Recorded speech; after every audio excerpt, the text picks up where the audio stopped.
Hello, good evening, everyone. Welcome to the Mancunian G'day, episode number 2 of Blues Down Under. We have made it this far, but we thought we'd give you twice as much.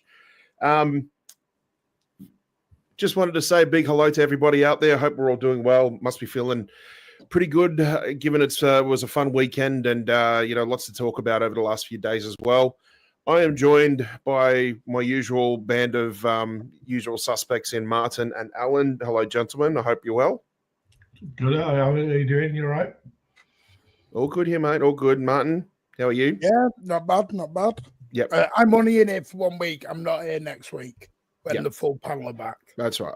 We need you in here just to make sure we know where the power struggle is. So, yeah. I don't know why Alan's making it a power I don't know why he's laughing. You can, as co-owner. Alan. That's what I'm saying. Old mate Alan's on his high horse, isn't he? I've got the dog. You can't do without me. You know it.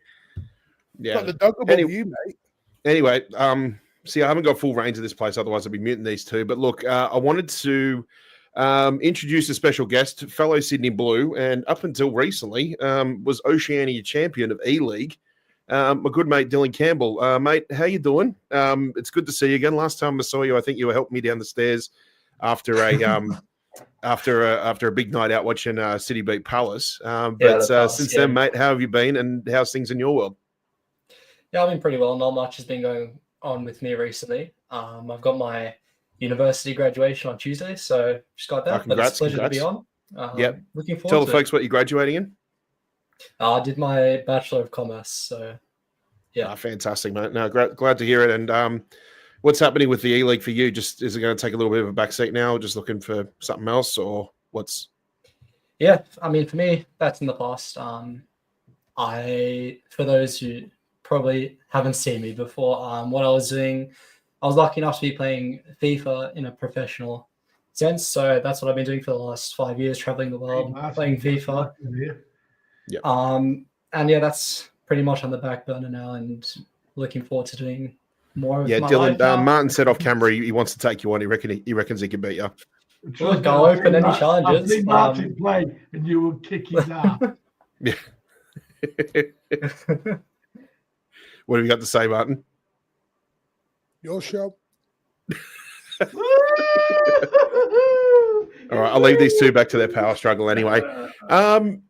I've got to say, since we've been on, Martin, a little bit of news going around here and there, mostly just transfer news and things like that. But I've got to be honest with you, I'm still feeling really good after the weekend's results. I don't know if everybody feels the same, but I don't know, maybe it was just, I don't know, for me, it was just this weekend. I felt like we did play not relatively comfortable, but I felt a lot of confidence in the way that we played. And it's given me a lot of positivity and a lot of sort of forward momentum, thinking positively for the remainder of the season. I don't know if you guys are feeling the same way, or, I mean, Alan, for starters, I mean, we should tell everybody in the chat that Alan was actually giving praise for Matheus Nunes for the last 4 weeks. So it says a lot about probably where a lot of our headspace is at the moment. But yeah, look, I'm going to speak to Dylan first because obviously you're the guest in that. But you got to watch the FA Cup semi-final. What would you make of it?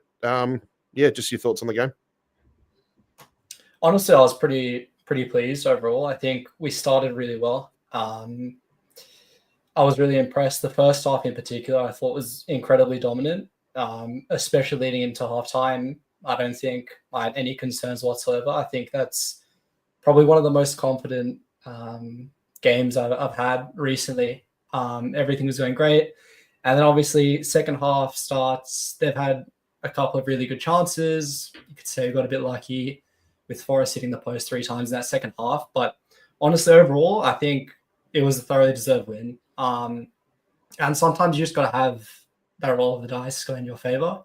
But yeah, same as you, Pat. I think pretty pleased overall. Nothing to really complain about, in all honesty, given, the circumstances of this season.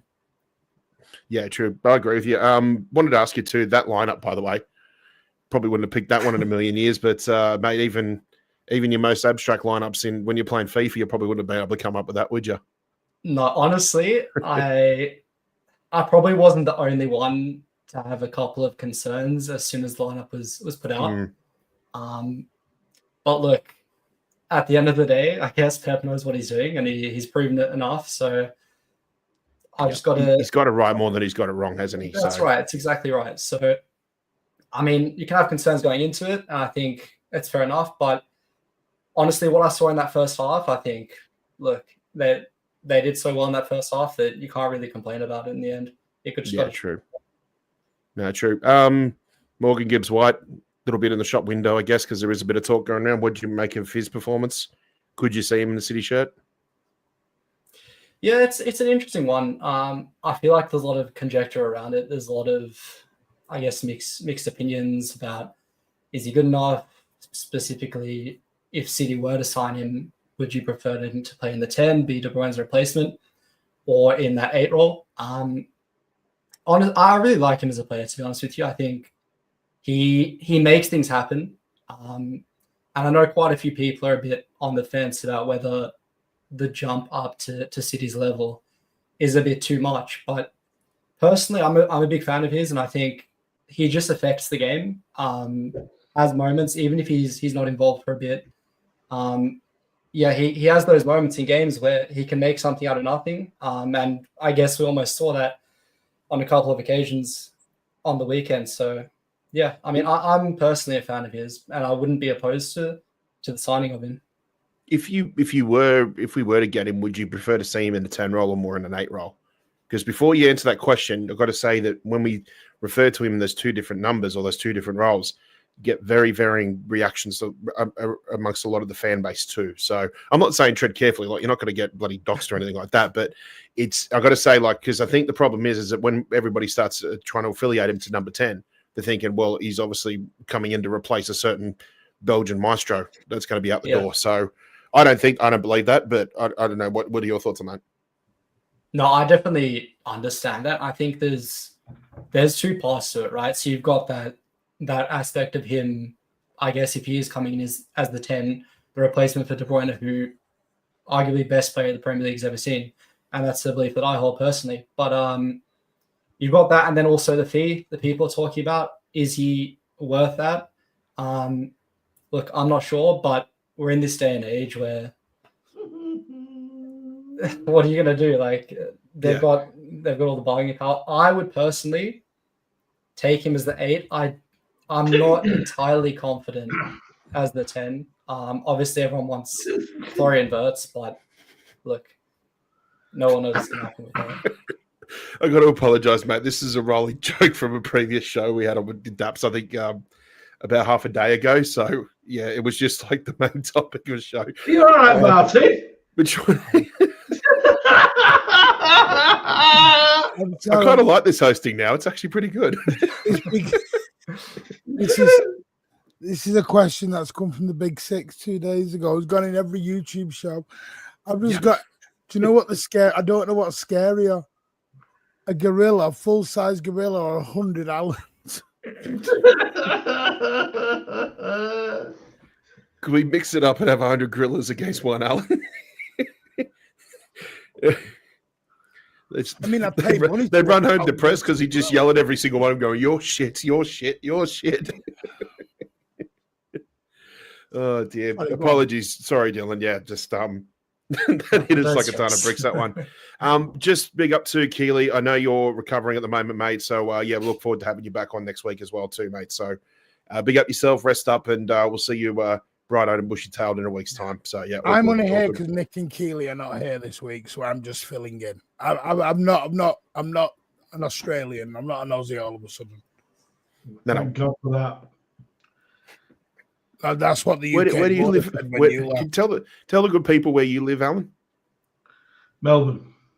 Yeah, enough said. Anyway, the UK went, thank God for that when he left. True. Martin, Alan, I know we've all had a good old discussion on Monday about the match, but have you looked at anything else additional from the game? Is there anything you may change your mind about? Anything you feel a bit more confident about? Like, what's your overall thoughts? And is there anything that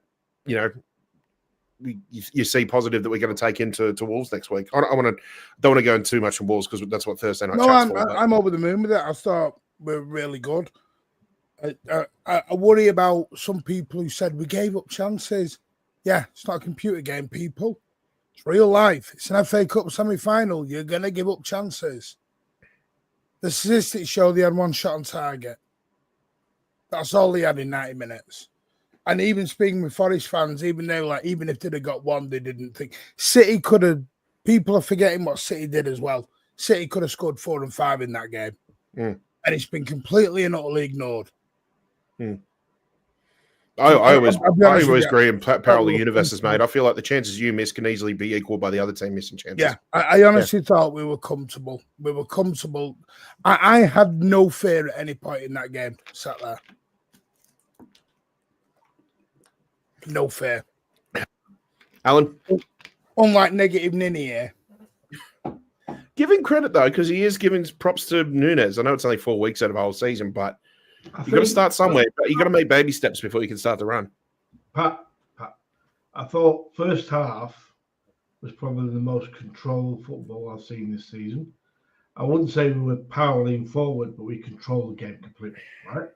And we didn't look in any danger in the first half at all. I thought second half, they made a change. And straight away they had a chance which they should have scored. And I thought second half, only at times, we were sloppy with some of the passing. Okay?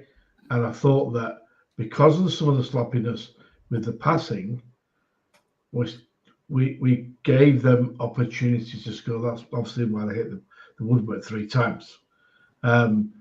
But we still played the same type of game of controlled football, good pace, and we're lucky not to give the ball away. But just at times, we just got a bit casual, and that was all it was. Overall, we won the game comfortably, I thought. But we could have very easily cocked it up. We didn't need to. Fair play, fair play. Did that change your opinions at all from the weekend? Are you still sticking with that? Yeah, sticking with that. I think we've got to win every game this season to get Champions League now. That's it. Yeah, fair enough, fair enough. Big up Simo Subs with gifting 5 Mancunian Way memberships. Always appreciated here on the channel, mate. And of course, if you did receive a membership, make sure to give all your thanks to Simo Subs. Thank you very much, my good. More than you believe. More than you believe, I'm happy.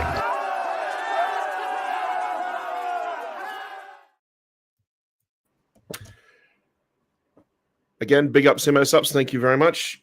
I wanted to mention something that just randomly popped up on my Instagram feed, actually, from City Extra about. And I'm going to go a little bit left field because I know we're talking about transfer news at the moment. I think we'll get into that at some point. But, Martin, did you see about the whole... You right there? It's pretty warm here. I'm going to have to start getting the fan out. Sorry. It's like 23 degrees here. What's going on? Oh, that's unbearable. Like, I don't know how you can survive. That's not for you, mate, isn't it? I don't know how you're coping, mate. Yeah, jeez. Okay. We don't have air conditioning like you lot. Sorry. Yeah, fair enough. Okay. Yeah. All right. I don't know. Wind emojis in the chat for Martin or something. Yeah. Give it him, Pat. Come on, give it him. Just about, I don't know if you guys saw that about the city's lawyers about approaching the Premier League about, invoking some of their new rules about approaching certain clubs about the way that they've been getting loans from owners. Have you seen that one? Yeah. It was in the report when they went to the meeting. That was one of the big things of, well, yeah, basically City want the loans to be included in the club's PSR. Yeah. And they want it done correctly with the correct interest and everything else. And some of the clubs are saying, no, don't have to be because the loans. And yeah, it's just part of the ongoing legal battle that we're going through at the moment. I'm actually happy the Premier League are taking their time on this for the change rather than trying to rush it through like they did last time and make themselves look even bigger tits. Yep. Does that also include, because we also speculated that we believe that a lot of clubs are actually getting sort of like tax-free loans, loans where they don't have to pay anything additional or pay back anything additional in terms of taxes or factors in inflation or things like that. So Does that also include? Do you know if that also includes anything like that as well too? Because yeah, there was a lot of talk about. I remember when this first came out a few months ago. The talk was, are we going to start going after a lot of these clubs that were all voting unanimously about trying to get us in trouble? Do you think that hopefully we can get the Premier League to actually maybe really put their foot down and make sure that they're proper auditing these clubs in terms of how they're basically being financially backed by their owners and that? That's the plan. So it's one thing backing them, but it's the manner in which they back them. We want to know if everything's clear. Yeah. From what I've read, City's lawyers are, because they are confident they're going to win 115, that every single member, because again, this is where I've explained everyone's attacking Richard Masters. It's not Masters, because if it was Richard Masters, the Premier League itself would be paying the money. City are asking for all 19 clubs. Because basically, if City win this case and they get compensation, all their legal fees, etc., it's the other 19 clubs that are going to have to pay for it. Mm. And Cool. that's Alan, what I'm trying to explain about it. Yeah, I want to get Alan's thoughts because I know he loves to try and squeeze a 115 into every chat, but I'm actually going to give him a little bit of the floor for this one. So I mean, maybe not 115, but more about these loans and things like that. Keely's just asking Alan a quick question there. Okay. Yes, I will be there. There you go, Keela. Yeah. What do you think, mate? Just a bit of another case of trying to keep the bastards honest? The thing is, we have to get rid of this 115, and there are some other rules that Martin is quite correct about these loans that other clubs have taken. The reason why they don't want it to be counted towards PSR because they'll be in trouble if it is counted towards them, and they know it. But I'm just hoping we get rid of this 115 and we do win the cases, because if we don't, we're in trouble big time. So we just need to get this whole thing taken away, and then sit down and enjoy the massive meltdown from the public and the media. To use an oxymoron, you are our favorite misery guts, Alan. So when I ask something like this, do these sort of things, like where you see like our lawyers and the club taking as more initiative than what the very league that they play under, do you like seeing this when the club's actually taking an initiative and actually willing to go against the league as well too? Yes. Do you think in a way they're almost trying to show like they have some sort of a moral high ground in a way? Or like some sort of financial moral high ground, basically. Yeah. Yep, correct. I'm happy with them doing it, because to me, if we are cleared, we should be taking the Premier League clubs to the cleaners financially. Yeah. Well, Dylan, I don't know how much you look into this, and to be honest, like, whenever we're all together, with Sydney Blues gatherings and that, I've got to say fair credit, because we never really talk about it, to be honest. I think it's always like the last thing in the back of our minds. We don't want to talk about the sort of stuff. We worry about spending time with everybody and talking about it. But if it ever crosses your mind, like, is it one of those things where you sort of, and I'm not necessarily just talking about the 115, because we've been talking about that for the best part of like 2.5 years now, but I don't know if you've seen this story, but like when you start seeing sort of things like this, does it give you a bit more confidence, like, of the way things are going? But also too, does it also make you feel like we seem to actually be showing a bit more proactiveness in terms of trying to make everything more financially viable for other clubs than what the actual bloody Premier League is doing on their own? Yeah, on that. So the 115, to be honest with you, over the last probably 6 months or so, I've taken a very big back step with that. I haven't really focused on that as much anymore. I was giving this new article a bit of a read just now. And yeah, I agree with what Alan was saying in terms of the moral high ground when it comes to, I guess, having these rules, which are currently were deemed as unlawful, and just taking the Premier League, to court with it, in terms of, they're not actively, I guess, keeping tabs on their own league, which the rules that are in place should be fair. And I guess it's been a big oversight in terms of these shareholder loans and the low interest with them and all that. So to be honest with you, me personally, over the last 6 months, 12 months, I've not focused too much on this side of it, because I feel like that first year, a year and a bit of it, I ran it into the ground. Like I looked so much into it, and now I'm kind of just sick of it. I just want it to be over. But yeah, I've not looked too much into this, to be honest with you. Yeah. Do you think that what our lawyers are doing here, where we're basically saying like, all right, well, Premier League, we've asked you to change these rules or look into, evaluating these rules. So start work, doing what you're supposed to do. And instead of going after us, like making a witch hunt on us, they're actually we're trying to keep other clubs honest, or the ones that were quick to point the fingers or, hit us with the booming serve, don't realize that we're going to come back with a twice as strong forehand.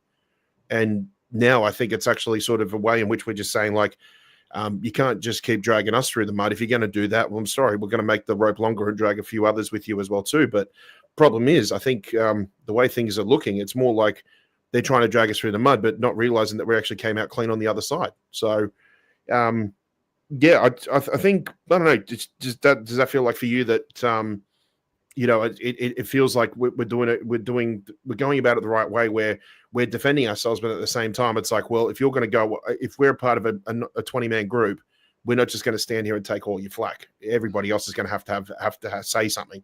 You can't just stand there and hurl abuse and not expect to be basically be before a court and jury yourself.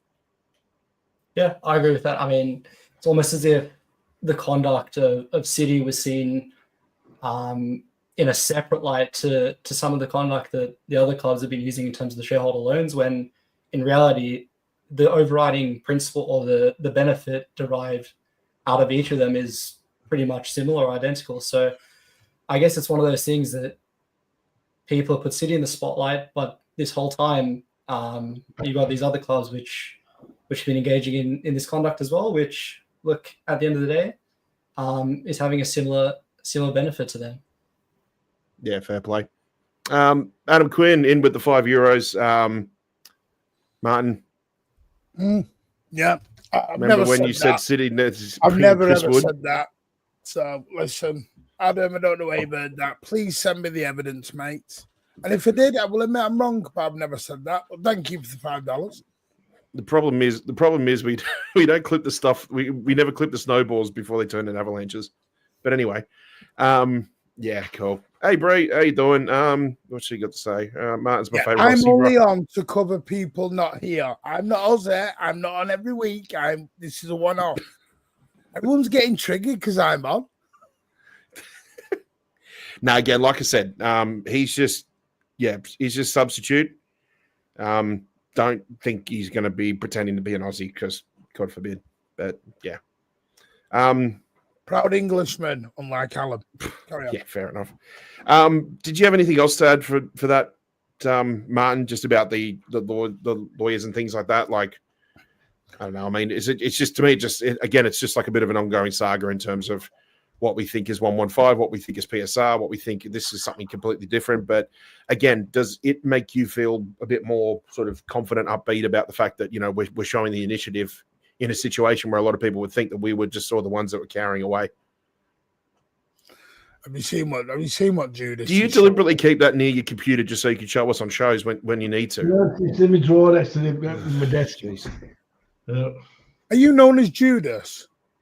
Well, I was when I got my citizenship. Yeah, because my mates over here put it on my Facebook, and all my mates in England just hammered me for it. Wouldn't he be a Judas if he scrapped his UK passport though? Probably. He's got both. Because he's got both. Yeah, probably has scrapped it. Yeah. Sorry, Alan. You're a shit Judas.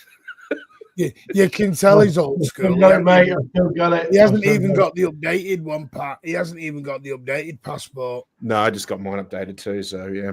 That isn't what we use anymore, Alan, in the UK. Sorry, mate. I know that it's still legal document, though, mate. Don't worry. We've got the most expensive passport in the world? The one thing I will say, we've got the most expensive one. It's ridiculous.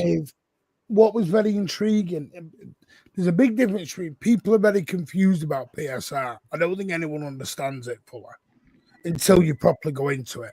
So, like, the news came out yesterday that Tottenham are going to have to sell to buy. And everyone went, how? They make all this money. Yeah. They haven't got a problem PSR-wise. Tottenham PSR are absolutely fine, but they've got no cash. as you run business, you all run business, you know, cash flow is an issue.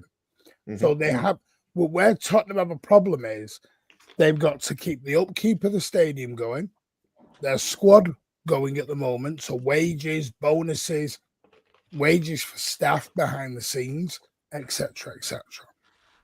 That's where they're okay.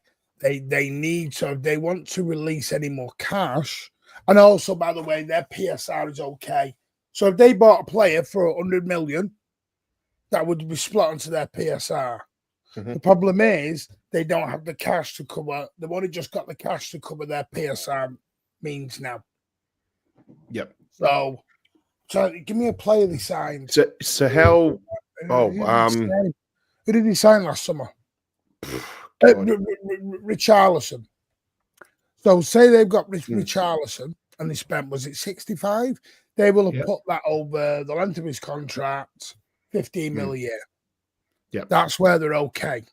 The problem is they've got no more room to put any more money in. Mm. Unless Enoch put money in. So it's like a combination of like the average annual value. Yes, and they're also going to lose money because they're probably going to finish like 16th, 17th, 15th. So they're going to lose. They're going to have no European money. They're going to have less TV. Basically, Tottenham are in a mess. Tottenham, and I was listening to Talk Sport about it. So you're saying even if they win Europa League, it'll just paper over the cracks financially, basically? No, they need to win the Europa League. Oh, they need to. Okay, they've got to win the Europa League to move forward. If they don't, Tottenham are basically in a rock and hard place for a very long time. Yes. Yeah. It doesn't matter which manager they get; they're in trouble. Yeah. Well, they'll be hanging to try and get more NFL games over there too. Yeah. So. Yeah, this is the problem. What? So you mentioned that with the PSR and about selling players and that's as soon as you mentioned that, sort of rang a bell to me about what Aston Villa had to do 12 months ago. Is there a sort of correlation with that as well? People, yeah, it's cash flow. People look at PSR and think you can just buy everything because you've got PSR room.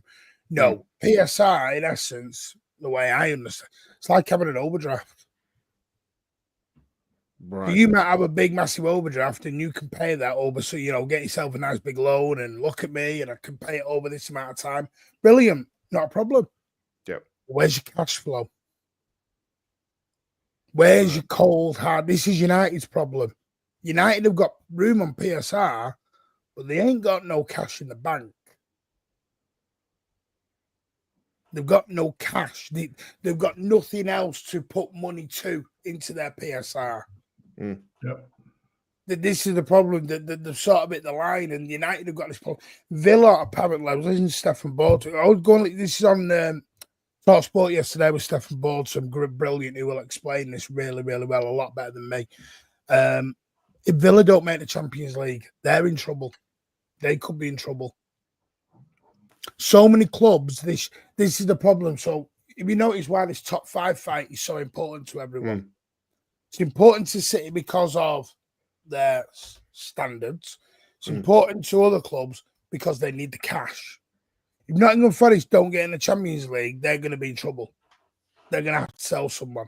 If Villa don't get in the Champions League, they're going to have to sell somebody, potentially. This is the problem. Everyone needs to get to the Champions League to get where they need to go forward. The line is so thin now. It's so thin. Of the clubs... Sorry, Alan, you go, mate. So basically what you're saying, Martin, is that the rules of the PSR created by the mafia, as I would call it, have actually fucked themselves. Would you say mafia, or would you say you could possibly say the media the mafia influenced the majority, enough of a majority to bring it in? Yeah, it's mafia influence, Alan, not the mafia. Because remember, Leicester City, Newcastle, Wolves all voted for this as well. They're not part of the mafia. They've actually screwed themselves. The Premier League has screwed itself, yes. We did a show, you remember, Turkey's waiting for Christmas. And this is exactly what I meant. They all think it's nice at the beginning. No one ever looks long term, because when you're not in that position, You don't think about it. You could almost sense All the that time. some clubs there's a sense of urgency, like they were just, we're just going to vote yes to keep the peace, sort of thing, but not realizing that it's actually hurting your best interest. Yes, exactly. Yeah. I'll have a listen to very that. weird. I'll have a listen to that Talk Sport then. By the way, like So Tamal says here, Matt Law said Martinez and Leon, but so Emmy Martinez, they're going to have to get rid of someone if they don't make it. Wow. This is how weird it is, this PSR thing. They can't keep Asensio. They can't keep Rashford. So, getting financially punished for a good season, like, or for a solid season, like, it's What's a solid season now? This is the problem. But this is the thing now, where because we've said this even during the season when we were losing our 1-14, we're seeing how much the mid-table teams or the sort of regular, well-known mid-table teams are sort of, they're not exactly like rising to the occasion, but basically they're becoming a lot more of a presence in terms of how other teams perform in the league as well too. So I wanted to say, like, so at the moment, out of all the clubs that are competing for Champions League, well, let's say Liverpool and Arsenal are out of the equation. Mathematically, I think they're already in. City would be fine. It wouldn't help, but if City happen to end up in Europa League, financially it wouldn't be as bad a situation because we've handled it really well. Of the other remaining clubs, so Forest, Chelsea, and Villa, and Newcastle, of those, who would probably be able to cope the best financially if they happen to not make the Champions League spots? So again, Forest, Villa. Forest, Villa, Chelsea, Newcastle. Don't include us, because I think even if by some freak coincidence we end up in Europa, I think financially This is a we'd be total okay. guess. I'm going to total guess. Chelsea would be the worst because they've already broke UEFA rules. Yeah. Which you would say probably Premier League would follow suit. I'd probably say Newcastle next for them to push forward. Mm-hmm. So what you're saying with Newcastle basically means that they may not be exactly in a lot of trouble, but it goes against everything they're trying to do in terms of progressing as a club. Yeah, if they don't get Champions League, they basically stood still, and they don't want that. Right. Okay. Forest may be a problem. I don't know, because the trouble is Forest got a bit of a clean slate after their points deduction. Yeah. Villa, I think Villa could also be in trouble. It's a shocking state of affairs that the clubs themselves have done this to themselves. The stupid idiots. Honestly. We just had Nick on, and then he's disappeared. Don't know where he's gone. Who? Nick just appeared, but he wasn't on camera and then disappeared. So I don't know. Oh, I don't know if he's drunk. Yeah, probably. Yeah. I was supposed to be meeting two lads in the pub in about 15, 20 minutes, so I'm going to disappear really slightly. Fair enough, mate. All right, cool. Look, that's enough about lawyers and courts and crap anyway. Let's get on to let's get on the meat and potatoes at what everyone wants to hear. Transfer news. Now, the big talk today, of course, was all of a sudden came out from at first I thought it was a bit of a supermarket tabloid, but I just realized that this Santiago owner has about 350,000 followers on Twitter. He's a journalist for Football Mercado. Apparently, he's come out and said that Florian Wirtz has agreed personal terms with Bayern. Now, before anybody runs for the hills and starts freaking out or yelling blue murder, personal terms just means that they can agree with whatever the salary is or the length of contract with the club. Doesn't mean anything about transfers. Doesn't mean anything about Bayern have done business with Leverkusen. Yeah. There's a long way to go. For all we know, in terms of negotiating between clubs, there may be more progress along the lines with Manchester City than there may be with Bayern. So, first of all, I don't want anybody to freak out about that. But we're going to get into a bit of detail about it, of course, too, because I think where we sort of hit a little bit of a roadblock with this is the alternatives. Because let's be honest, guys, like when we're looking, we've had previous seasons before where we've looked at certain midfielders or certain areas in the pitch where we have to, bolster the ranks basically. But I got to say, and Martin, you were in the chat with Dabs just less than an hour ago. I've got to say that the midfielder market, or at least the creative midfielder market that we're looking for, just seems really dead this summer.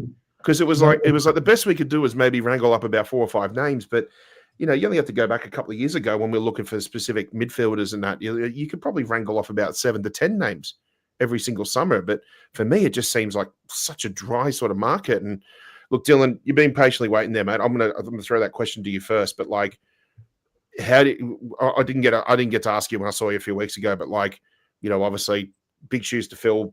For anybody who comes in who's going to be quote unquote the KDB replacement. But I mean, you've probably seen plenty of Florian Wirtz. Probably rate him highly, but what do you think? What do you think our chances are of getting him? What's the market like to you? Is there anything else you could possibly add, or something maybe we haven't mentioned, or something? Yeah, I mean, as you said before, I think the market is quite sparse at the moment for creative midfielders. I think at the moment you've got Florian Wirtz, who is that #1 target for pretty much the top clubs in the world: Real Madrid, Bayern, City, and then, in my opinion, you've got a big drop-off after that, just because some of the other best creative midfielders in the world, they're not going to be on the market at all this summer. So, yeah, it's a really challenging one, I think. I rate Florian Wirtz so highly. Personally, I've seen quite a bit of him as well. But yeah, as you said, honestly, I don't know where we're going to go if Wirtz does end up signing for Bayern. I personally don't see him going to Madrid. I think it's either City or Bayern. I'm not convinced by anything after that. I think whoever does come in, I'm not going to say it's an impossible task to fill the shoes of De Bruyne, but it's almost impossible in my opinion. So I really don't know where to go this summer if it's not Wirtz, to be honest with you. Big question too is I'm gonna throw this at you as well too. We don't know what Alonso could be doing either, especially now that it's likely that Ancelotti's on the way out this summer. I know there's the whole seesaw thing going on. I don't know who said that in the comments, but a bit of a seesaw going on about him being manager of the Seleção down in Brazil. But yeah, I think. Do you think maybe He's a little bit of the he won't be manager of Madrid next year? Let's put it that way. I was going to say that, Mark. Do you think it's just too big of a step up? But also, too, I'm not just saying that because it's a huge step up to go from Leverkusen to Madrid, but even someone of the quality and caliber of Alonso, both the player, the manager, and the human, I think he'd probably be. I don't know. But do you think he'd be brave enough to go to make the step to Madrid, or do you think he'd be? Do you think he'd probably be sensible enough to maybe look at moving somewhere else? No, of course he'd go to Madrid. Of course he'd go to Madrid. Why wouldn't you? Big step up player? though. He's Spanish, former player. He's everything Madrid love. Yep. He's been in their midfield. He's danced around. He's loved it. I can just see it. I can see it happening. The thing I'm a bit concerned on with this Wirtz is, why is it Wirtz or bust? People are talking like it's Wirtz or City are folding up tomorrow. I don't get it. I don't get this. We've never been this. We've never done this. We didn't do this when David Silva went out. We didn't do this when Aguero went out. And everyone's hit the panic stations. Do you think that is because of what I just said at the top of the topic there, where you got to admit that the options are a bit sparse, as Dylan said. Like previous years when we've looked at options in midfield, there's always been it's barely 2 or 3, and most summers it's like 6, 7, 8. No, because I'll be honest with you, when I look at the alternatives, they seem to be more City signings. I agree with you. I was just going to jump in and say I think it's obvious that Wirtz is the one that I think everyone sees as he comes in and he hits the ground running. That's the big difference. I think the others are obviously good options and have a lot of potential. Xavi Simons as well, I really like, but it's one of those ones where if Xavi Simons comes in and doesn't hit the ground running, I think I want to say something, Nick. Nick, I want to say something. First thing you want to say is you're never going to replace KDB. I think the problem we have, Alan, is we got to stop this mentality of like treating it like a KDB replacement. Exactly. Man for man creative midfielder, but that creativity is going to come in a different dynamic. Yeah. 100%. It's like we nailed there before. We said David Silva and KDB, the two different types of players. Completely. But you're doing it a bit, Alan. You're doing it. You hit the panic station. But I'll be honest with you. I think there's a 50% chance of signing Wirtz. That's it. No more. And we can't afford to waste all summer trying to Dutch auction. Yeah. But that's not what they're doing, Alan. Yeah, I know. But Does the Rice and Bellingham situation scare you a little bit, mate? Yes, it does. Yes. If they go down that track No, again, I agree with you. I think the club would be sensible enough to never mind saying the transfer window is going to be a cutoff day. I think a certain time frame within the transfer window should be the cutoff day. Yeah. Because without going down the wormhole of sort of panic buys and that, but we have sort of forced ourselves into that position where we don't really want to be like that. And yeah, look, I get what you're saying, but I think anyone jump in when I say this, but I do feel like the reason why probably a lot of people. Sorry? Ed hit the nail on the head. He said it himself. He thinks there's a big drop off in quality between Wirtz and the rest. Well, yeah, that's exactly what I was getting to. Because sorry, Nick, I was going to say it was like people just think Wirtz or bust because that's where we honestly think that is the next best thing after Kevin leaves, and then after that, it's like, well, I don't even want to think of Plan B because I can't even really think of a Plan B. Yes. And the fact that it's where do we go from here sort of thing just terrifies people. I think that's what creates the Wirtz or bust. Quickly, when we signed KDB, everyone had rated he wasn't the top rated midfielder in the world at that time. Yeah, correct. He wasn't. That's what was said when City signed KDB in the UK. Yeah. Yep. Chelsea flop, 60 million reject. What will we do it? Yeah. So we signed David Silva. Yes, he was in the Spain squad when they won the World Cup when we signed him. Okay, but he wasn't recognised in the top 4 midfielders in the world at the time. When he left, he was. What was I think the first time City were interested in David Silva was when he played for Valencia at the Etihad. Correct. And he scored 1 or 2 goals, and he absolutely just tore us off the park. Yeah, it was. I think that was where it first started. Yeah, it's the doom and gloom. It's the doom and gloom, and I said something to Daps yesterday, and I did it jokingly, and I said about some have been cruel on Morgan Gibbs White. Wasn't that if KDB was not leaving, and we were getting Morgan Gibbs White as well? I don't think many are going as mad. Yeah, and then TalkSport come out with that 100 million. City are not going to spend 100 million. We may not even sign the guy.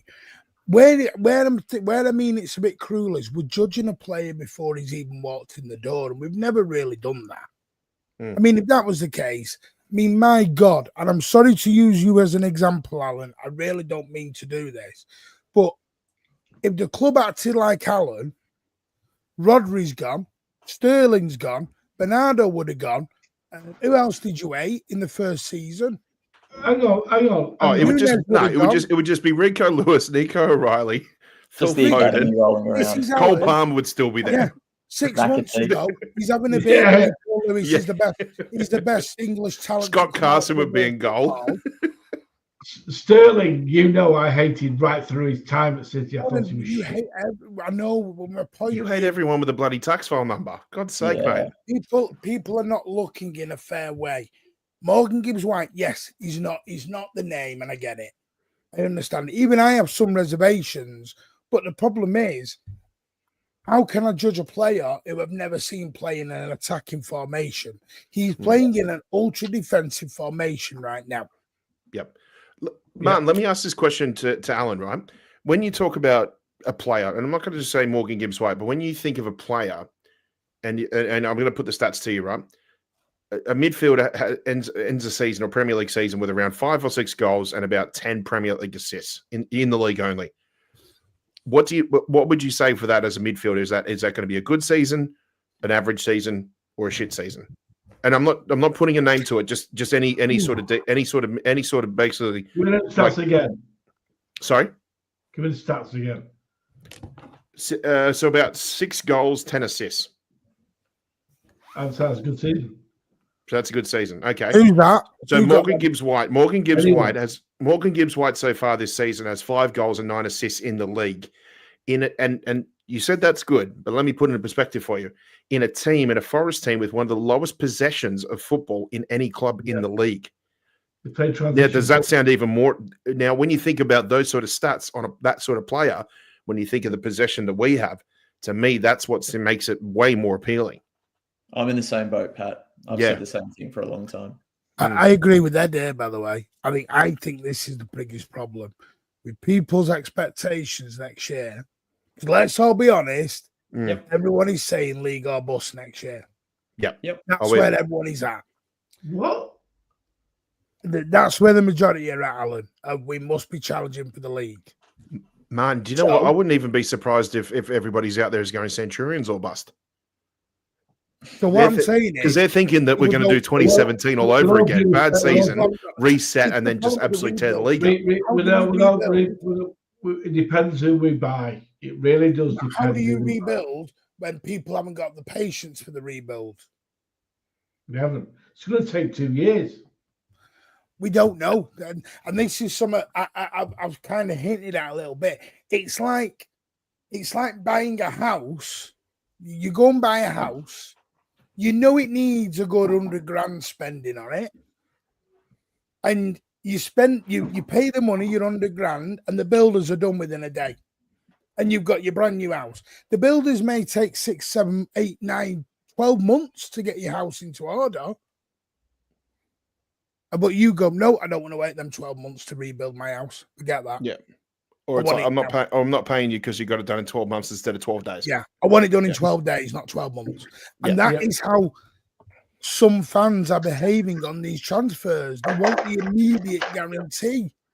Yep. If Morgan Gibbs White comes in at 60 million, I don't think anyone moans. Yep. And the other thing, you're not going to like it. And by the way, Alan, I heard your stuff on Jack Grealish. Jack Grealish is done, mate. He's done. He's not good enough. I'm not so sure, mate. Alan, he's done. You know he is. If he stays, and McAtee stays, and everyone stays, then we've got no room for anyone. Forget the rebuild. Cancel. Man, do you think the wages are a reason why he might stay? Just in terms of we might put him in the shop window, but clubs will walk past because they don't want to take on that wages. That's the only thing. Then I don't want to wear. We're going for the title. Then we're keeping Grealish and we're keeping Nunes and we're doing all that. You've got to lower your expectations down. Then. Oh no, I get that, but I'm just looking at it from a financial standpoint, not necessarily just the player and going forward. But I just think that. Who will take it on? It's the same way like with Bernardo Silva. I think he'll just see out the end of his contract till next summer because the wages will probably keep him around because nobody want to take that on with a year left. They'll just wait till he's free. And I'm saying it now. I'm setting concrete. I think Bernardo goes home to Benfica this time next year. Yeah. On the wages, Pat, do you think it's a case where Jack Grealish, for example, if he goes to, I don't know, somewhere else in the Premier League, we obviously pay a fair chunk of those wages? Yeah, I think that is possible as well. I think the only way it happens is if Jack either goes. I mean, you're gonna have to start looking at your big wage places. Like, would there be something there for him in the MLS? Would there be something there for him in Saudi? Like, do you think Grealish is good enough to play midfield for City? Because I do.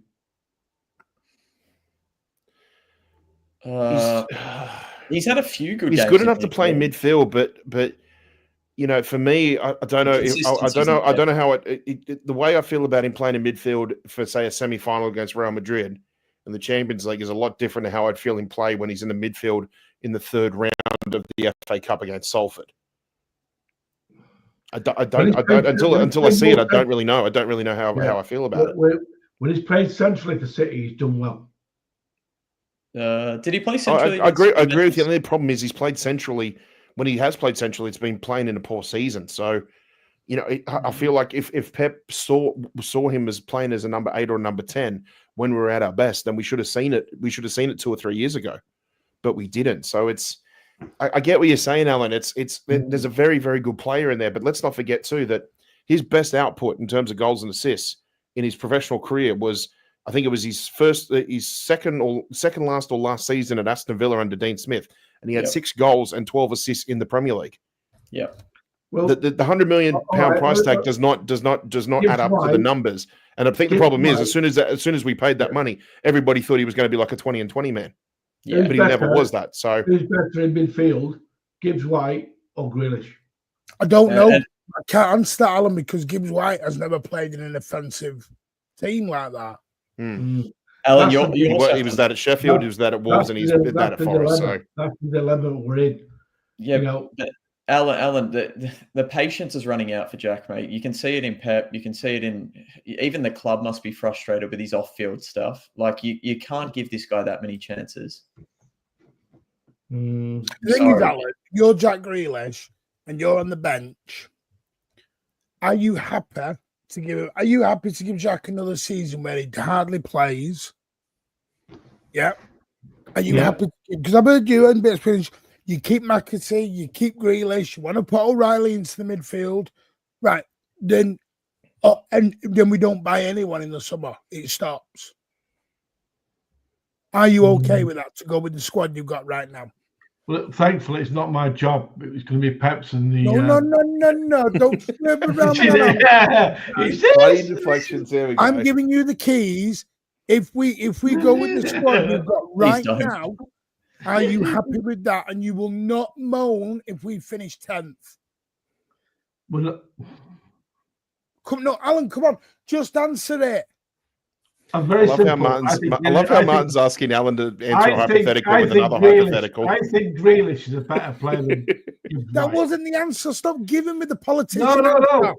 I think Grealish is a better player than Gibbs White. That wasn't what I said. Right, I'm sorry. Just remember, this is Blues Down Under, by the way, ladies and I gentlemen. know Don't forget to like and subscribe. No, I'm going to apologize. I am going to shut up in a minute, Pat. It is your show. I need to know. Please come back next Wednesday for our new show, Bickering Old Mates. I'm not on next week, I promise you. No, this is what a lot of fans do. They do this. Do you want Pep out? And Nick's heard this. I'm not saying Pep out, but I'm allowed to question. I'm only asking a question. You're not, because when I give you the answer, you're not happy with it, unless it's Pep out.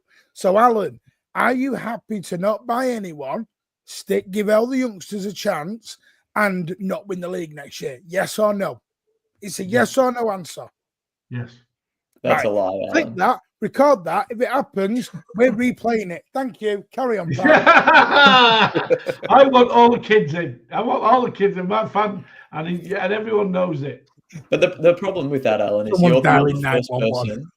Alan, you're the first person when we lose to call and say that they're not good enough. Thank you. You're the first person on WhatsApp to go, we're shit. Yeah.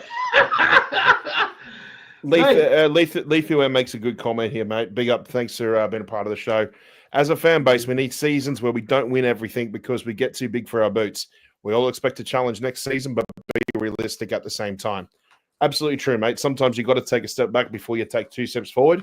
And I've got to say, too, when we have been taking 2 steps forward, we've been good. We're a good enough team. We've got the resources and we've got the manpower and the brains to be able to fix it on the fly. And not many other teams in the league or across Europe can do that as well. So big up yourself, mate. It's really good input from you. Really appreciate it, mate. I think, yeah. Bree with Grealish has massive commercial appeal. Yeah, I've always agreed that I think he had something to do. That had something to do with us signing him. For a club like Newcastle looking to increase revenue, Grealish makes sense. It's not a bad shout, actually, when you think about it.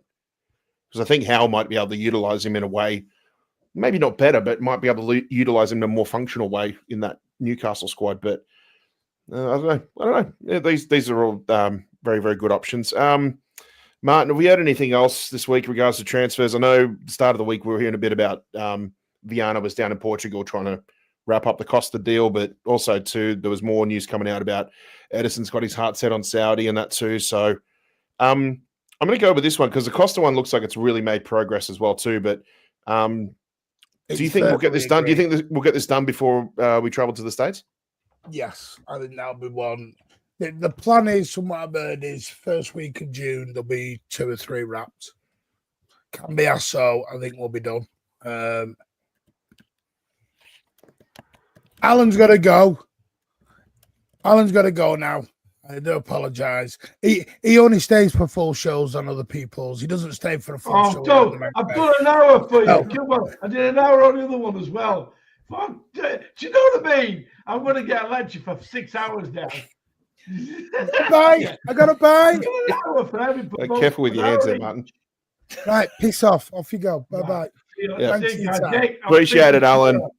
Nick, I'll ring you You'll tomorrow. find Alan Yeah. your nearest asylum. That's See good, ya. mate. Nick, don't Yeah. answer. Nice to meet you, Dylan. Pleasure. See you. Dylan's not coming back. Martin. No, he's met you. Martin, oi. See you later. Don't ring me at 2. Piss off, please. Do you know? I mean, where was we at then? What was we saying then? We're just talking about the goalkeeper situation, about I the think, goal. first. Yeah, with Costa the and plan Edison. is- And yeah. This is what I've heard anyway. 2 or 3 in first week of June. Do you think Cambiasso will be after Club World I Cup, think though? it's- Because Juve won't want to let go of him. Cambiasso will be done before the Club World Cup, but won't play till after the Club World. That is going to be a very Or- weird one because Do you Juventus think, want him. here's the thing. Do you think he'll play for us if Juve get knocked out of the competition before we No, do? no, he won't be allowed because you can only register for one club. Oh, That- okay. All I right. did Yeah. check. Wouldn't that be the funny, rules. though? There isn't two. I did check this because me and Ed were talking on a space, if Ed remembers, about KDB. And this is the thing with KDB. He can't start the tournament per se, and then go and play for Inter Miami, for an example, 2 weeks. You can't do that. It has to be one club. Yeah. So I don't know how it's going to work because that's why that window's open in the first week of June. So you can do your transfer before the Club World Cup. Yep. And you said 3 in before the Club World Cup. I think it'll be Cambiasso, but he won't play City until we Yep. get back. Yep. Goalkeeper. Diogo Costa, and I think there'll be a midfielder. Interesting. Fair place. Who Dylan. that is, I do not know. Yep. Dylan, what's your thought on the whole goalkeeper thing? I mean, in a perfect world, obviously, you'd probably want to keep Edison, but Yeah, look. So me personally, my mother's side of the family is Portuguese, so I've watched quite a bit of him for the Portuguese national team as well. One thing I will say about him is he's got a fantastic penalty record, which it will be nice to actually have someone who can save penalties for once, because that has been a problem in the past. But look, he is susceptible to mistakes. I think it's very difficult to find keepers in this day and age who aren't. So I think there's a lot of people who are looking into that. But me personally, I don't see a big concern with that whatsoever. I think good goalkeeper can distribute the ball well.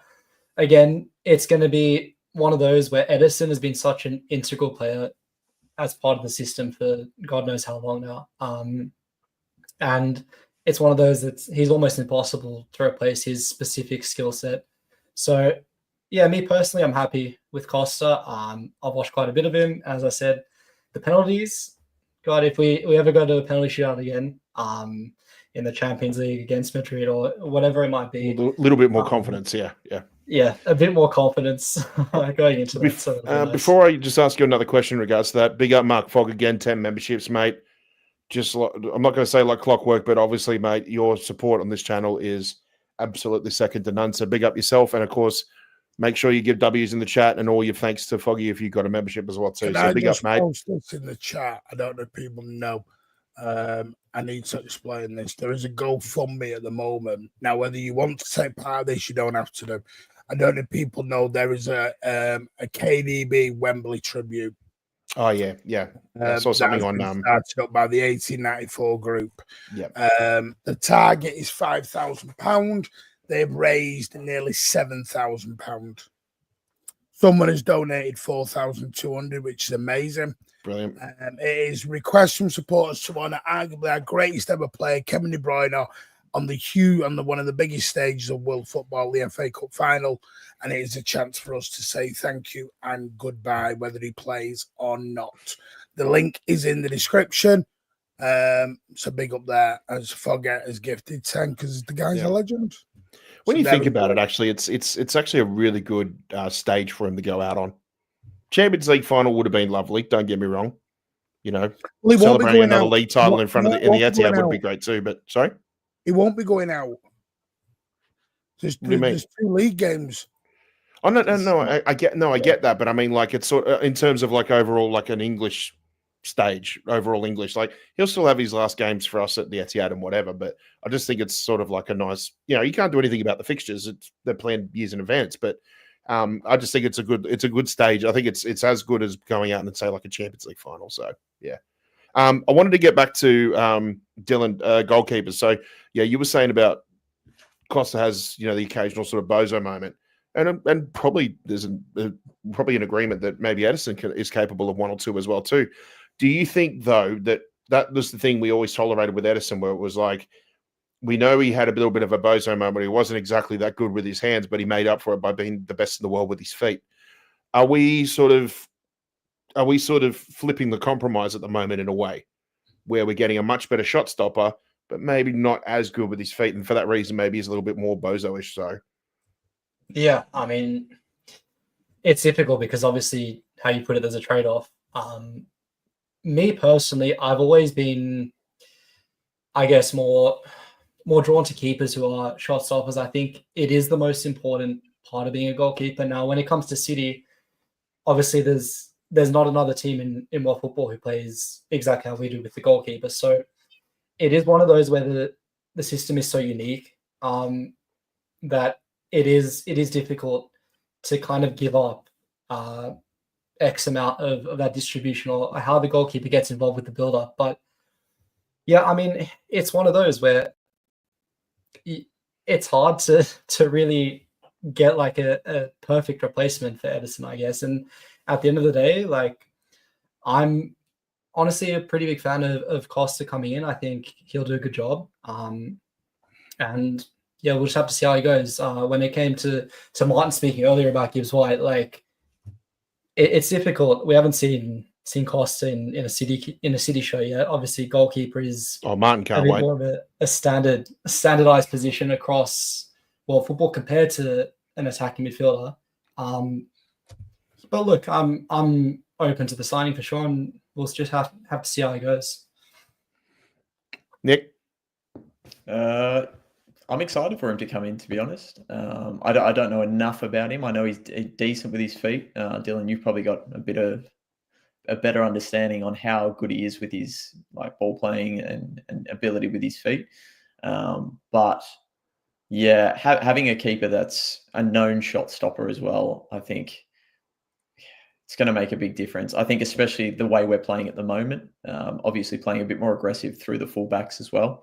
And potentially if more kind of attacking fullbacks come in, we probably will be facing similar kind of situations that we are at the moment, those counter attacks.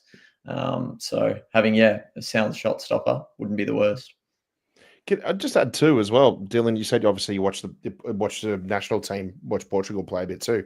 I believe recently he also took Rui Patricio's spot as well too, who we know from a few years at Wolves was actually a really decent shot stopper with them as well too. So I think to sort of knock an established keeper from the national team off his perch, is obviously, you can't really turn around and say, oh, he has these bozo moments and things like that. If he's been good enough to be the first choice of the national team, then he must be doing something right to some extent, No, you're right. I mean, Rui Patricio was Portuguese keeper for a very, very long time, and he was a staple in that team. And obviously, I think one of the big reasons for that is he has obviously regressed because he's gotten a lot older. But as I said before, like, Costa is a very, very good goalkeeper, and to be the number one for a Portuguese team who arguably one of the most talented teams in the world right now, and could be pushing for those latter stages of the World Cup come next year. I think he's a great player, and it's no easy feat to break into that team. Yeah, on that, Dylan, I was going to ask if you may or may not know, who are the other kind of goalkeepers he's competing with for that number one spot in Portugal at the moment? Because I know, would it be Jose Sá potentially? Well, he's been the staple recently. Funny enough, Jose Sá, we're coming up against him this weekend. Yeah, I'm not a big fan of him personally. I think he's much more prone to these so-called bozo moments. Personally. So yeah, he's been a staple over the past couple of years and recent tournaments. Yeah, so it's interesting that he's kind of taken his spot as well. So, Martin, I'm keeper with a bit more shot stopping ability than distribution. Are you here for it, or sooner or later it was going to come? Because let's be honest, there's no one like Edison, to be honest. No, it's Edison is very similar to KDB. You're never going to replace that skill set. And this is the problem. Well, no, I get that. I mean, it was the reversal of compromising, because we knew Edison's not as good with the glove, as great with the feet. Costa okay with the feet, better with gloves. Yeah. One thing we've got to be careful of, Pat, is we're comparing season pros who've been here for 8, 9, 10 years with somebody who's coming in. And that's always going to be, and I think all football fans do that. You know, even when Ronaldo, prime United Ronaldo left to go to Real Madrid, and the people coming in were always going to compare him to Ronaldo when he left United. You're not getting that. Yep. You know, look at the Bernardo who first arrived at City. He's not the Bernardo that he was in his prime. KDB, when he first come in, was not the KDB that he eventually got to. Yeah. That's what we've got to be careful of. Oh, and to add on to what you're saying too, like, again, going back to how certain parts of the fan base react as well too, there's going to be parts of the fan base there that if Costa hasn't had at least one assist in his first season, pinging a long ball out to Marmoush or Haaland to score, then they're going to start comparing to Ederson straight away, because they're going to be like, well, he averages at least one goal contribution per season, so if he's not doing that, at least he must be shit compared to Ederson. So again, damned if you do, damned if you don't. So yeah, but I don't know. Other transfer news. Did you find that one a bit weird, Martin, about that Gabriel Sara from Galatasaray? That seemed to just come out of the blue, like almost immediately after the whole Wirtz rumors came out. Yeah, that was a bit. Anybody done any research? I don't know. I really don't know. I know nothing about him. I'm not going to pretend I do know, because I don't know.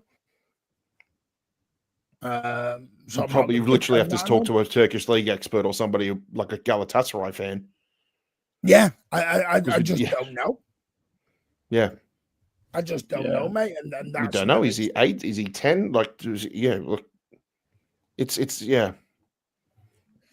Again, when we just, it comes back to that thing where it's like when we're getting ready for the summer of all the transfer rumors, like, it just feels like previous summers we always would, before we'd even reach June, we'd already be linked to, half a dozen, 10 names for each position. And it just seems so slow, like so quiet coming out of the blocks, like, in terms of these rumors. I don't know if anybody feels the same way. To me, maybe it's a little bit of a hunch, but it certainly doesn't feel like we're just getting absolutely slammed with transfer news. And I know we're only, just about to kick off May, basically, so the season's still going. But surely, previous years, when we come to the end of April, you're certainly hearing a lot more.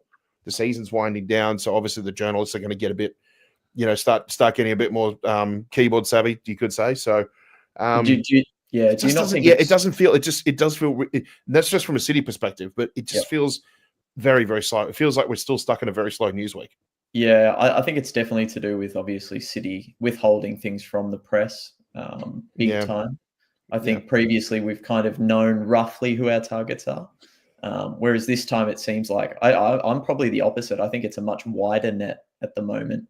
I don't know about you guys, but like I think we're being listed linked. Oh, for now, I think it's quiet. But you could ask me again in 2 weeks. I'll be like, well, where'd that all come from? Yeah, but I think we're obviously being linked to so many different names at the moment, which is common. But there's no real strong sources to kind of support a lot of these. Whereas in the past, there's been kind of those concrete links. Yeah, true. Anything else for you, Dylan? Like, I don't know, you probably don't know anything about this Sara guy as well too, but what else was there? Obviously, we just mentioned about Cambiasso as well too. I know we had those transfer rumors the other week about Kirkhouse from Bournemouth. I don't know if anybody knows more about him, but that seemed to die. That flame seemed to die down as quickly as it was lit. But I think the problem is, I think we're so desperate for news, and we're so desperate to get this, because all we've heard is rebuild.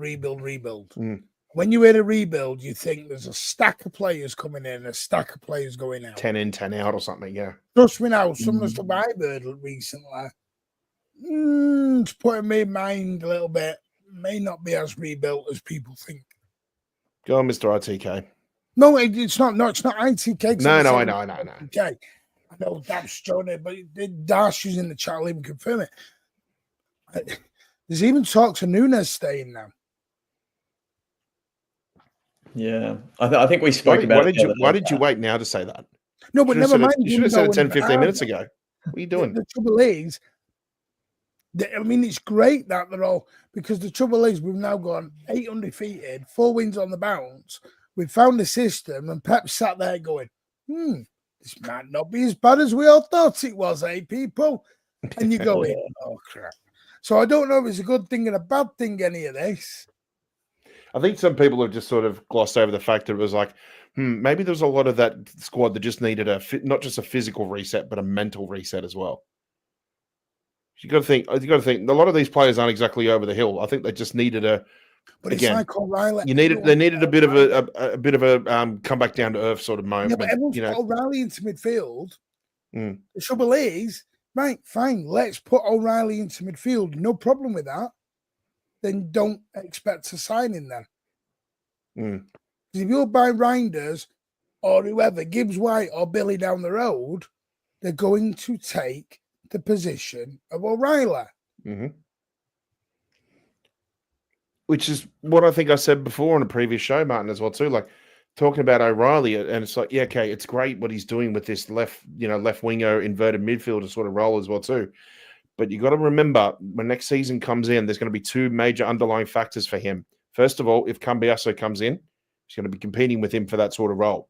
Second of all, the league's going to be targeting O'Reilly a bit more, and I don't mean like in a sort of like dangerous way. What I'm saying is that again, it comes down to that first year sort of unknown commodity sort of factor. It's like when you're a new player into the league and you're starting to play really well in the right formation, you can play really, really well. It's that second year when the other teams start figuring you out. That's when you start having to redevelop your game and grow and learn your game as well too. Now, obviously, Nico O'Reilly's got time on his side, being 18 and that. He's got plenty of years. So he's got quite a good number of seasons to develop his game. And, basically, I said in the chat on Daps's before, I said he's the master of his own destiny at the moment, basically. And he's in the perfect place of any club in the world to do that right now.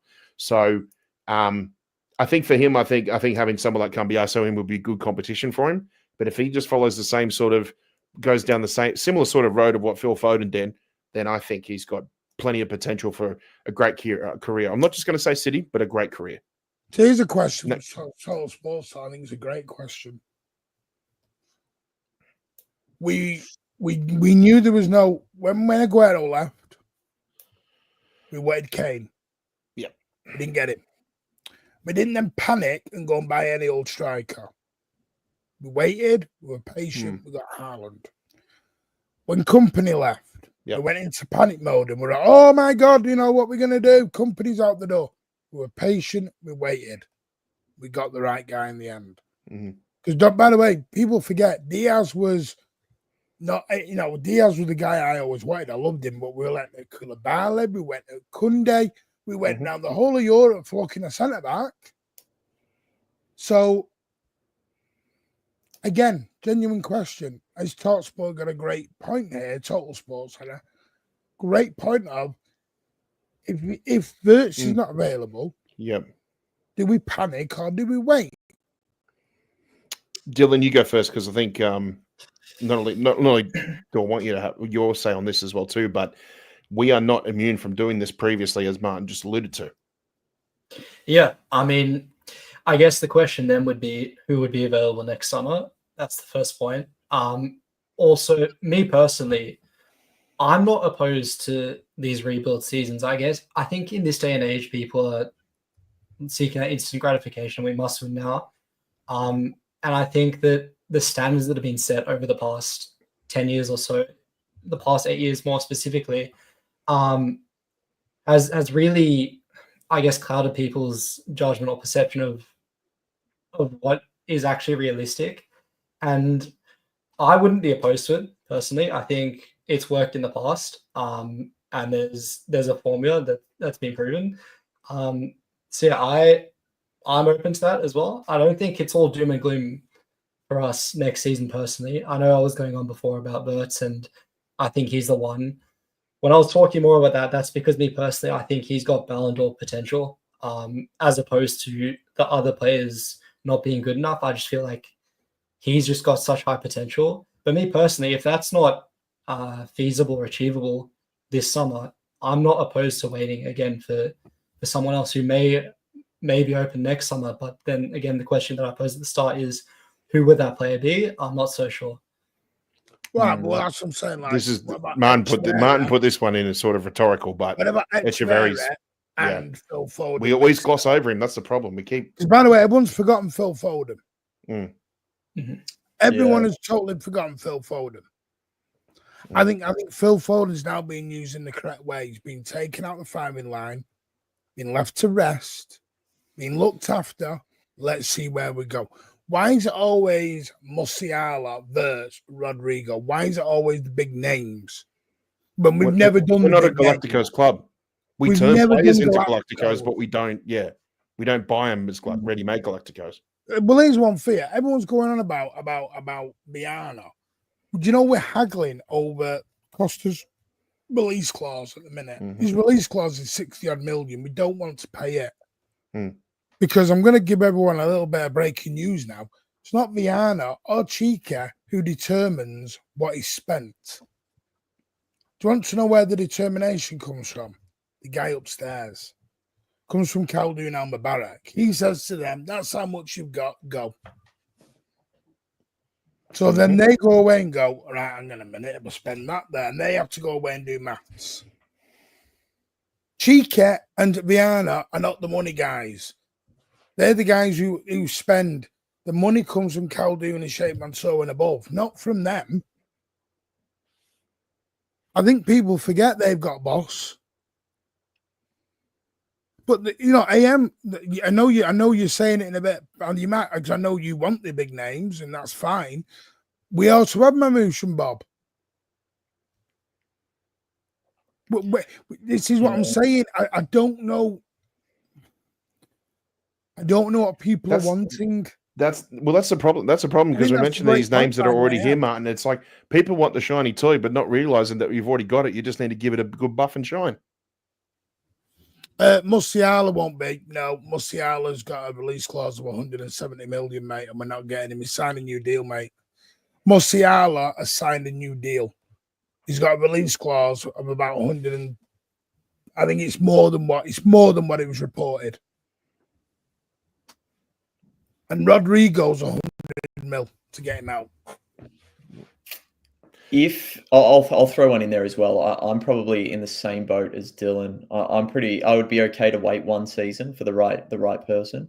I think obviously we're all kind of forgetting, and I know it's been a whole season we pretty much haven't had him. But having Rodri behind any of our attacking players, you see the confidence it gives him. It gives any of them. Phil Foden doesn't have to worry about kind of turning the ball over. He knows he's got probably arguably the best player on the planet sitting in behind him. He doesn't make mistakes. He's unbelievable. But my concern would be if we don't go out and get the Kev replacement, I at least need to see.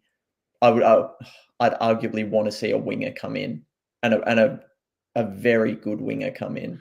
So in that case, Nick, and I wanted to bring this question up as well too, where we've heard a long time now people talk about how good Rodri is in his role, where basically he almost plays the role of two players. Correct. One man that does he can play like two players. Given what Kevin De Bruyne has done for this club, or as a midfielder has done for so long, would it be anything against the club possibly even looking at getting two midfielders to replace him? Because he offered such a different sort of varying dynamic in terms of his creativity as a player that you may not be able. You certainly can't find that in the market in terms of a quote unquote replacement. But why not go and bolster your midfield depth so that you've got the right tools to play against the right sort of lineups week in, week out? And you can talk about rotation, or you can talk about game time and things like that.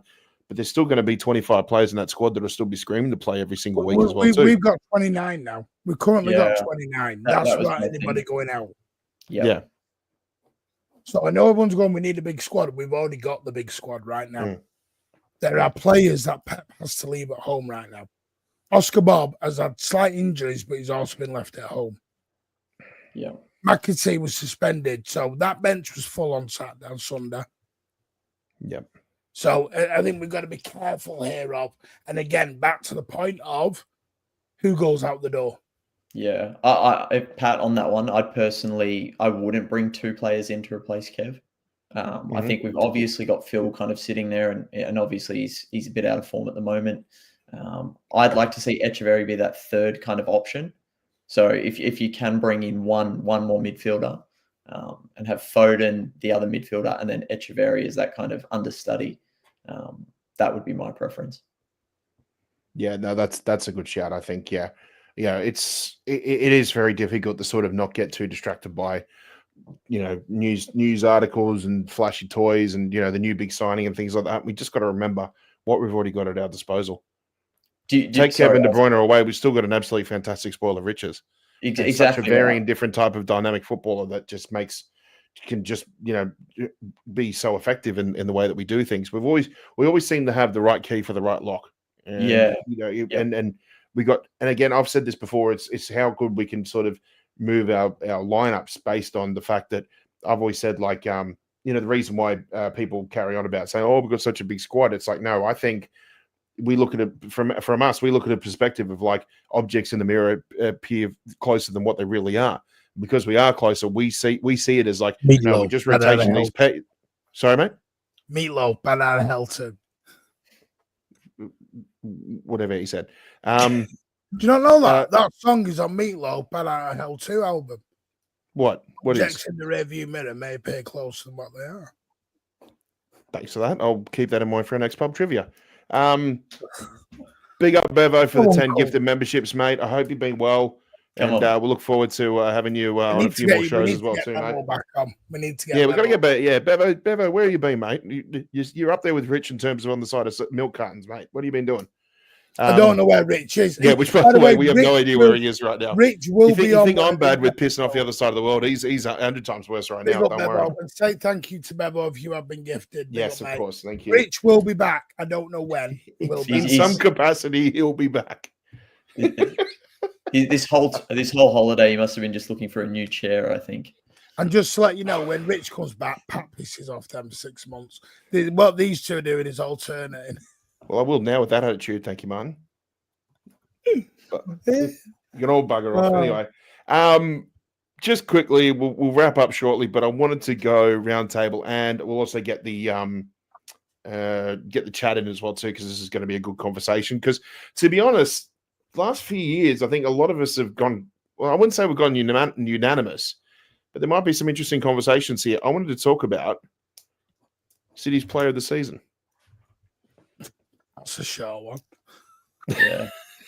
Now, Martin, I'm sure we'll probably do this at one of our end of season things, but I think it's probably a good thing to chat about now because we'll probably dissect it a little bit more in detail, in a few weeks' time. But it's a bit of a tricky one here because I'm looking more at just purely consistency. So, and how consistently consistent were our consistent players. So we are going to get Vera Lynn out on Rich soon. And for me, there's only one shout, and it is this guy, Josko Gavardio. Yeah, agree. Yeah, he's the only one who's had any consistency all season. Yeah, it's. I know Haaland still had another 20+ goal season, but I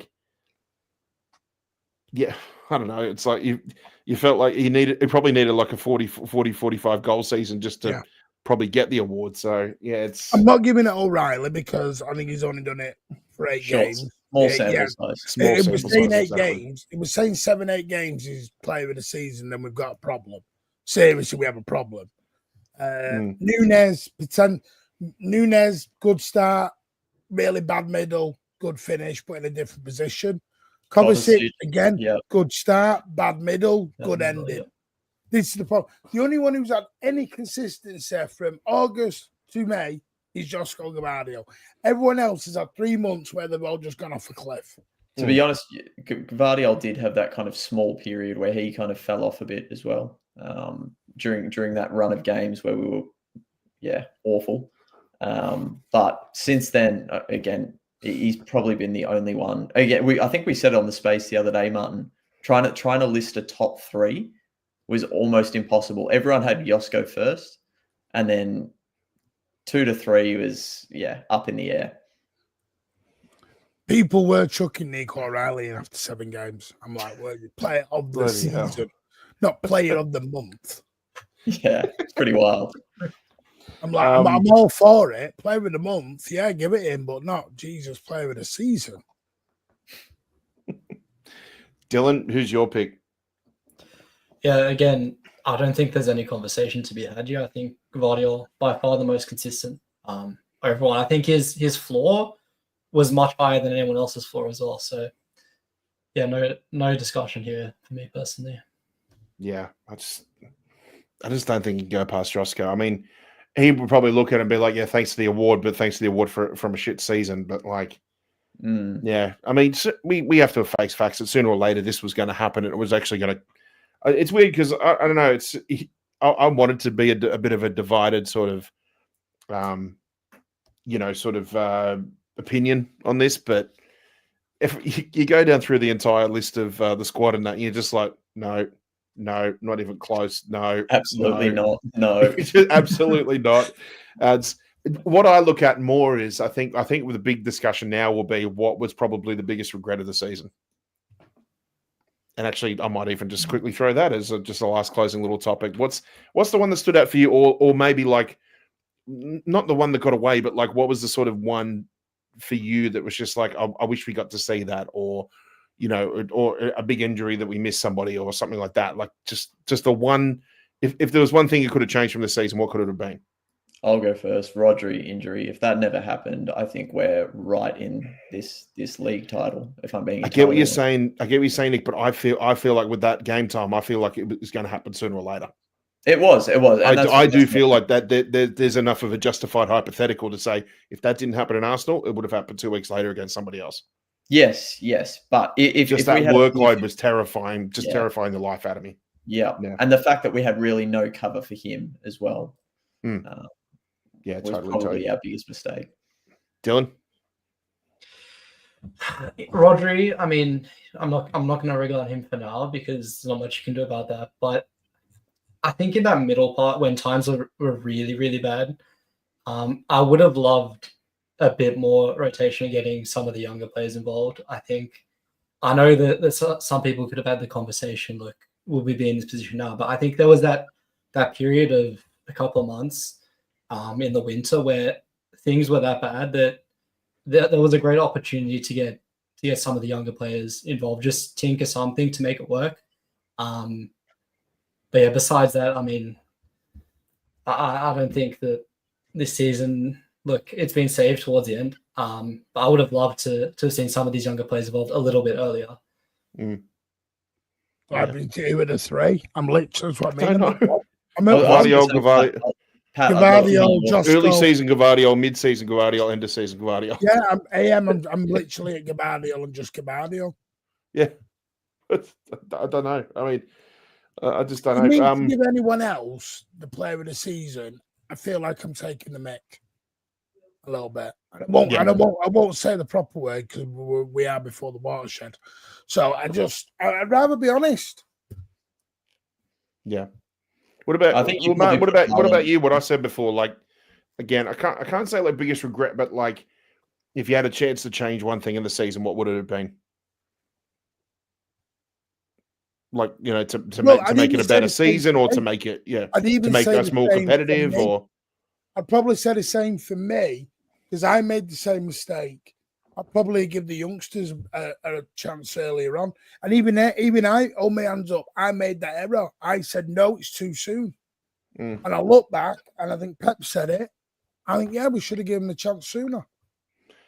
You mentioned that. That's the one that I was going to say is, and I totally get Nick and Dylan what you said about Rodri. Totally get that, but I still think that he would have got injured at some point.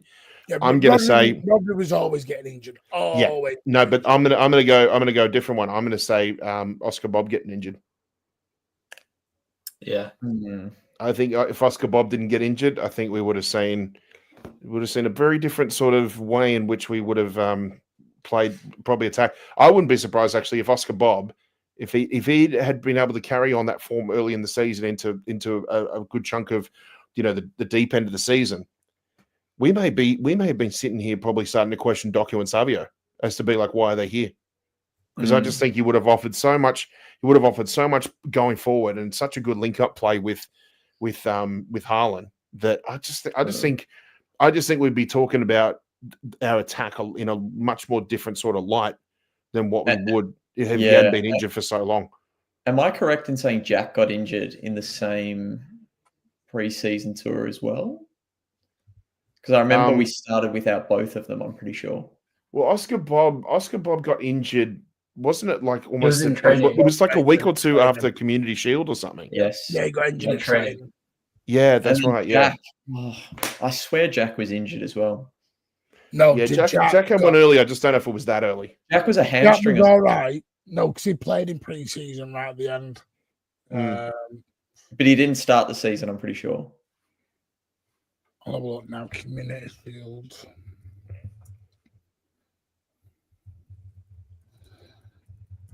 I'm sure he did. I don't know when he did and didn't. He got injured very early on. You are right, Nick. Yeah. You are right. I'm just looking now. We played United. Because I think a lot of the pressure has been put on Savio and Doku this season, especially early on. I think having Bob and Jack fit early on would have helped a lot, especially probably Savio, who's obviously didn't expect to probably be playing this much. Yeah, you're right, because you're throwing a new signing in the deep end, and Doku I still think is quite raw as a player. And we've seen it from Jack when he's been on the pitch more recently as well. He keeps the ball moving. He knows what to do. He knows what Pep likes. He knows how to get others involved in the game, which is I think is probably something Savio's working on.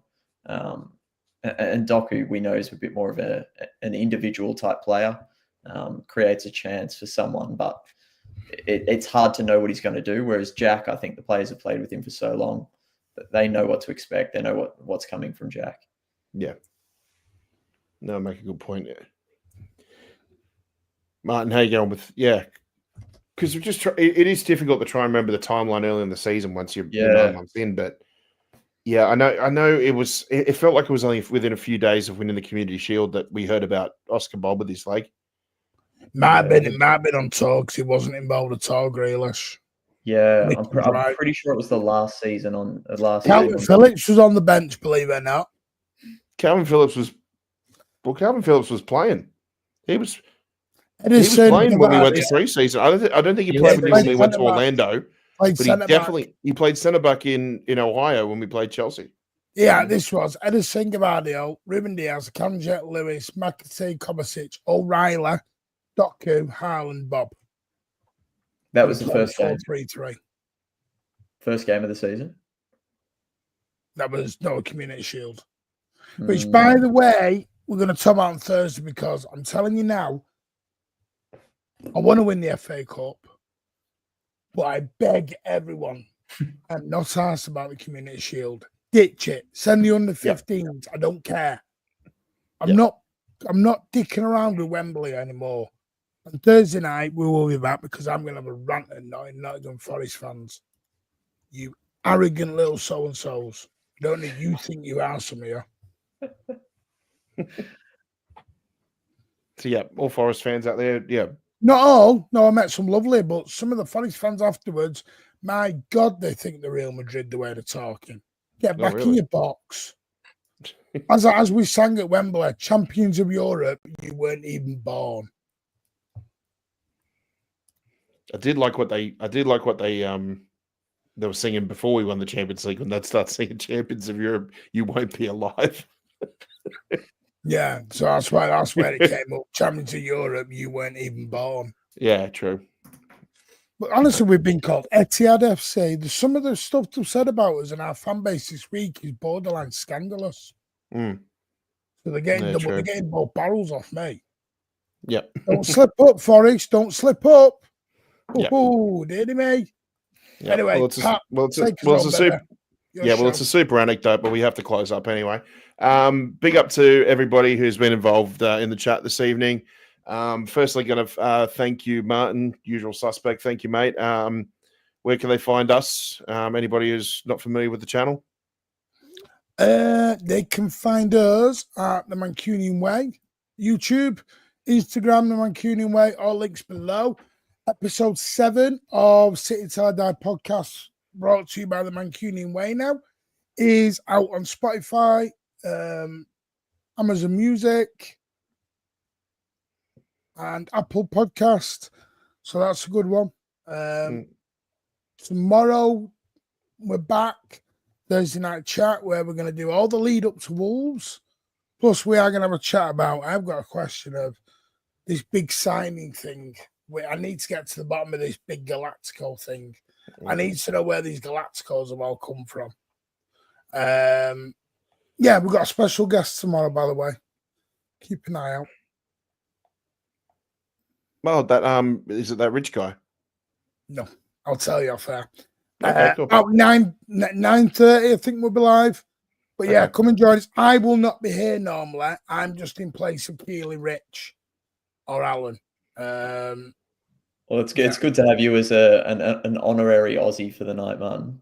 Yeah, normally I would just. Well, I'm not even Does it going to feel be behind weird? the scenes. My plan is to teach Pat how to set all this up, so I don't need to be involved. I was going to say, man, before you go, you've obviously got to give us a big Ange. What would he say? He's a clown. Him. I'm not doing anything. Come he on, does. what's his go-to?